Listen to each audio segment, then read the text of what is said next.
Welcome to The Rational Woman. My name is Mai Bartlett, and on this channel, we are discussing everything philosophy from personal relationship to geopolitical and economic issue. Let's get into today's video. So, the topics for today's video is: should Australian immigration be reduced? Does Australia, which is very similar to many other Western countries, need immigration, and to the level that it does right now? Let's get into it. So I saw this very interesting news clip about the current levels of migration in Australia that have contributed to the housing crisis that is still going on in Australia, which lead to many people calling for immigration to either stop or be reduced significantly. Let's have a look at the video. So this week, let's talk about immigration, because Anthony Albanese's Big Australia just gets bigger and bigger. Migration to Australia hit a new record of 548,800 people in the year to September, Danica. Now, for perspective, that's almost as many migrants arriving in Australia as the 600,000 fans who saw Taylor Swift across 7 sold-out concerts earlier this year. Try to put it in perspective, Why would James. you compare it to I know, Taylor Swift? it wasn't my best, but anyway. And we all remember the pandemonium that was. But more to the point, we didn't vote for this many people. Pauline Hanson has called for a plebiscite on immigration numbers. The pressure on housing, infrastructure, services, she argues, it's unsustainable. And even Brisbane's pro-immigration Lord Mayor, Adrian Schneider, has just come out warning that the surge in overseas arrivals is a runaway train. And for many Albo's immigration agenda is a lazy economic Ponzi scheme designed to prop up headline GDP. But opponents disagree, saying skilled migration is actually crucial for the country. So our head-to-head debate tonight is, should Australia's immigration intake be reduced? Joining us now is One Nation leader Pauline Hanson and Darren Barnett, former press secretary to the Prime Minister Julia Gillard. Hi to both of you. Thank you so much for joining us on Head to Head this evening. Thank you. Pauline, we'll start with you. Another record month for migration. In February, more than 100,000 came into the country. That's an increase of 20% on the previous month. Why is Big Australia getting even bigger? Because the federal government has to bring these people into the country to prop up the GDP. Otherwise, we'd go into a recession. It's not working, because we've seen it in our cities. The infrastructure, we can't cope. The roads, the hospitals, the schools, the housing. Even the building industry said they can't cope with it, and they can't build the number of houses. So every four migrants come into the country, only one house is actually built. So we're about 650,000 homes behind what we need in the country. And they talk about the fact for skilled migrants. Well, that's a joke. Between 22 and 23, 737,000 migrants came into the country. 51,605 were of the skilled category. Of that, only 1,800. That's 0.4% of 1% were actually in the building trade industry. So go figure, where are your skilled migrants? So most of them are basically managers of companies, I don't know, or they're bringing their partners. But we can't keep bringing in this number of people into the country because we don't have the infrastructure. It is unsustainable. Okay, so the debate is, should immigration levels be reduced? Today, I'm actually going to argue for why Australia, very similar to many other Western countries, actually needs immigration. It's not a matter of choice, it's a matter of must. Why?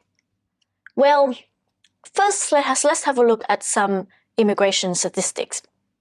So for the year 2022, 2023, Australia took in 7 million temporary visa and over 200,000 permanent residents. So by comparison, for the year prior to that, which was 2020 to 2021, we were in the midst of the pandemic. It was a lot lower, but still it was over 2 million temporary visa and 150,000 permanent residents being taken into Australia. For the year before that, however, from 2016, 2019, Australia actually took in a total of 8.6 million temporary visas. So it's a pretty well-known fact that Australia takes in a lot of immigrants, a lot of migrants, every year consistently. So Australia has quite a small population of around 27 million. So 7 million people in 1 year being issued a visa to come into Australia, that's a very high number, especially considering that we only have 26 million people here. So why is it the case that Australia takes in that many people every year, even though, like the lady puts in the video, our infrastructure, our housing especially, there's just not enough of them to cope with this increase in population? Well, I'm going to argue that it is because of many policies such as the minimum wage and the welfare system here in Australia that's led to a situation where we need to have immigration. So, what is the minimum wage in Australia? The current minimum wage is $23.23 an hour. So, almost $24, and it has always gone up. Well, I'm looking at this chart here. From 2007, the minimum wage was 13.74 AUD, and from then on, it has gone up very steadily to 2020, when it was 19.84 Australian dollars, and now it's gone up to 23.23 Australian dollars. Looking at the Fair Work website, Fair Work is the organisation in charge of regulating everything employment law here in Australia, and it says here that the way they decide this number for the minimum wage is by having expert panels review the minimum wages received by employees in the National Workplace Relations System. The review considers written submissions from interested organizations and individuals. Who are these interested organizations and individuals? I have no idea. Probably no one does. Consultations before the expert panels. Again, I have no idea who the experts that are sitting on these panels are. And last, the research commissioned by expert panels. Again, expert panels. What are they expert in? Because did they actually consult small businesses here in Australia? Let's consider a small business like a nail salon, or a sandwich shop, or a coffee shop. Did they ever consult these businesses on whether or not they actually can pay everyone a minimum of almost $24 an hour? And then still be able to make a profit, given the rising costs of operation, like rent, cost of materials, everything have gone up in price, and labor is just an additional cost. By having a minimum wage of $24 an hour, the government has effectively barred anyone who can produce less than $24 an hour worth of value or productivity from working. As a business owner, you're not going to hire someone if you're making a loss for every hour that they work. It just doesn't make any sense. I would not hire someone if I have to pay them $24 an hour, but what they can give me in value, let's say, is only $15 an hour. But many of these jobs, low-skill jobs such as waiting tables, cleaning, delivery driving, coffee making, many of these jobs, it's just not possible to produce more than $24 an hour. So you might ask these business owners, why not raise the price of your products or services that you sell? Well, it's pretty self-explanatory, right? Your costs have risen, so you have to raise the price of your products to be profitable and to stay in business. But let me ask you a similar question back to you as an Australian consumer. Would you be happy to pay, let's say, $50 for a meal at an everyday restaurant? Would you be happy to pay $80 or to $100 for a pedicure? Would you be happy to pay at least $30 for a sandwich? Because in many cases, this would have to be the price if the actual minimum wage applies to every single employee in that business. And there will come a point where the consumer will no longer be happy to pay. It will make much more sense for the consumer to, let's say, make his own lunch as opposed to eat out for lunch, or cut his own nails as opposed to getting a pedicure as a service. But Australia has a secret. Many businesses in Australia actually don't have to pay the minimum wage. And I think that all the politicians actually know this well. Because every year in Australia, there are millions of migrants coming into the country, and they are willing to work for much less than the minimum wage. Why? Because, one, the minimum wage, or less than the minimum wage, is still a lot higher than what these immigrants can make in their own country. And many of these immigrants send money back to their families in their home country. The money will be converted into their currency, which works out to be a substantial amount because of the difference in currency. Two, the immigrants are not entitled to any welfare benefits. Therefore, they have to work to support themselves to make a living. And three, they might not be aware of the minimum wage, and many of them are happy to deal under the table and get paid cash. I know this well because I was one of them. I was an international student in Australia, and throughout my university life, I had part-time jobs.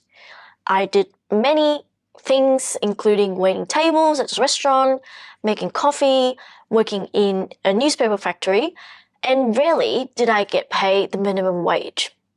But I was happy just to have a job because I was low skill.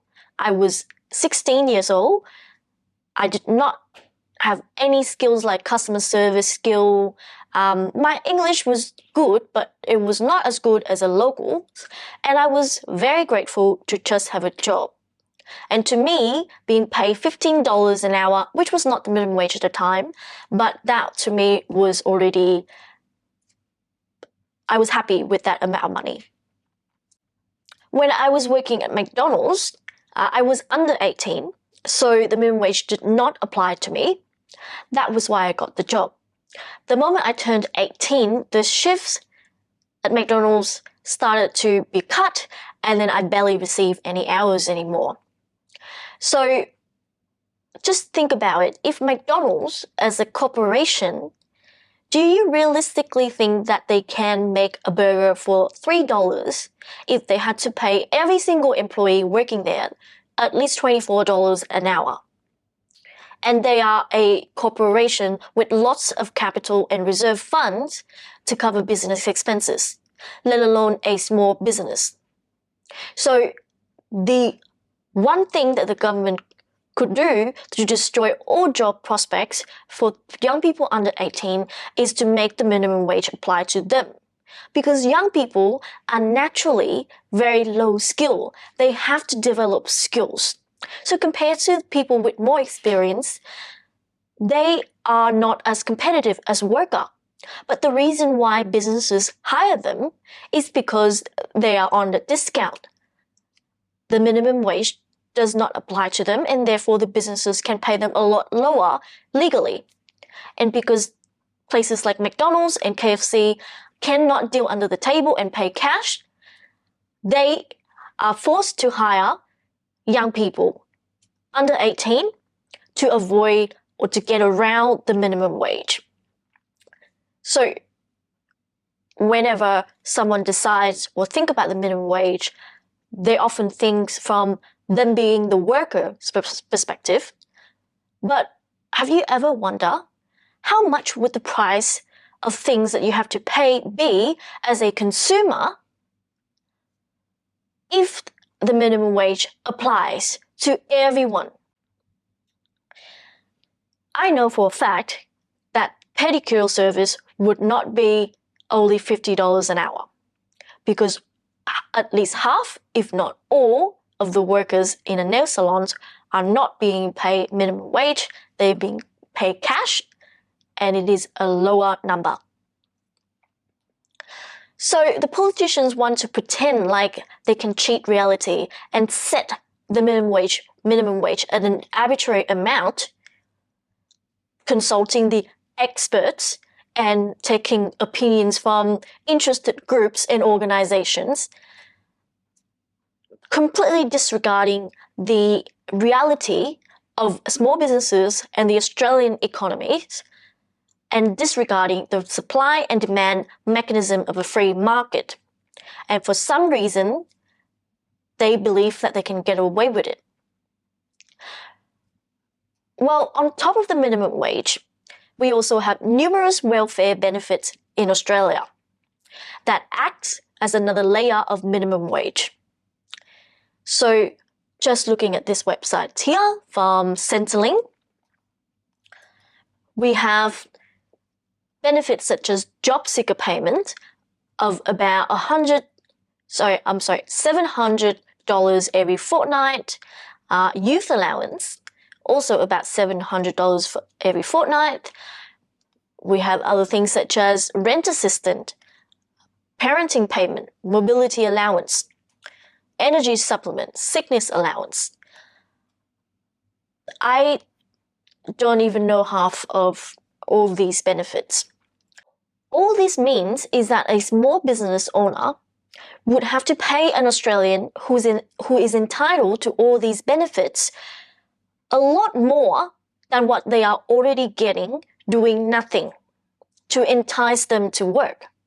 Because if you're already receiving $700 per fortnight doing nothing, why would you work for just a little bit more and having that benefits being removed? If you are going to work, you would only work for a lot more, dare I say, double the amount that you're receiving from government welfare.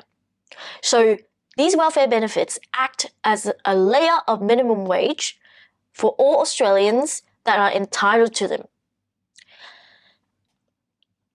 And for many small businesses, the low-skilled jobs like cleaning, making food, serving food, they just cannot afford to pay enough to compete with welfare here in Australia.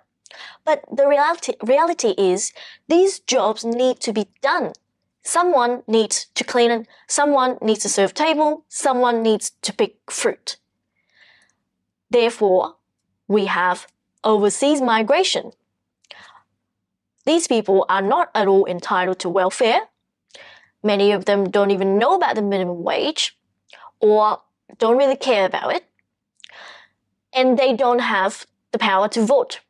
It is the perfect system where the politicians bringing people to cover these jobs that actually get around the minimum wage and the socialist welfare and policies that they have, meanwhile keeping their voters happy and using these socialist laws and benefits to buy votes. So I believe that the politicians know that half of these businesses cannot pay the minimum wage, but they set it as high as it is anyway to appease the voters and the Australian citizens who hold the power to vote and get away with it, and not to have prices of goods and services skyrocketing because of the minimum wage. So that is why immigration is needed in Australia. It is a must. I believe that many Australians would be absolutely gobsmacked if they actually have to suffer the full consequences of the minimum wage and the welfare state in Australia, as the price of most goods and services will absolutely go to the moon. So stop blaming the immigrations, look to your politicians and the government to see where the problem lies. Well, if you liked the video, please hit the like button and share and subscribe. Let me know your thoughts in the comment section below. And until next time, stay rational.